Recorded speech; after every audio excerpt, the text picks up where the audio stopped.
yang kita pegah pun hatim asamnya long.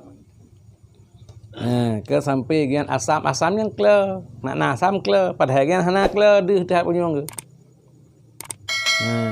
Dumna sampai puji yakin teman ke ganyan hatim kle. Yang ke bak jaga baik tepeh perasaan go. Yang jaga sampai kle ibu nang yang kage. Tengah sembu gayong tu, tengah sembu naurina itu manyong. Tengah itu mayang, itu biar gentek lang kawan kan. Pun itu biar gentek tengah dua gayong tu. Kan malai dekat dia biar gentek lang kawan. Jadi gajian cara ngak bek malai urinangnya, gupupura tu hana dia dengar. Ibang begah cinta yang lam hana dia dengar. Ngah beberapa hana dia dengar. Isi lah tironya alhamdulillah anak dengar dia gentek aku buat abu nama malai. Ya, nak jaga perasaan. Sampai nyan wap nyan ikun tu kan hatim asam hatim kle padahal anak kle ke sampai no hak kai tak ke hatim asam kan wap je biu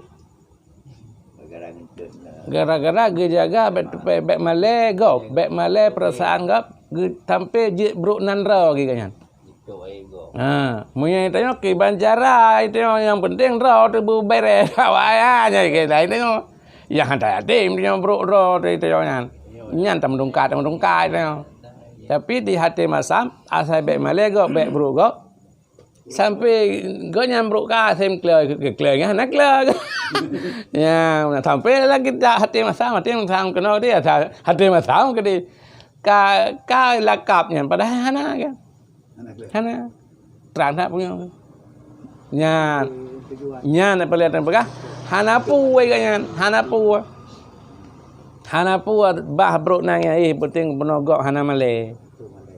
Ya, tu tempat dia minta ino. Ang kaganya dia terus.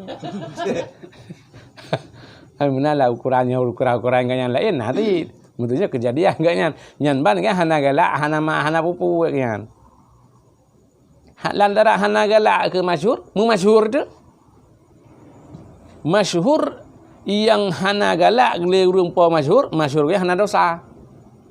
Masyhur uliang yang masyhur galak yang dosa. Nah, ban masyhur ka. Ya gitu. Kakak kamu juno bat tadu.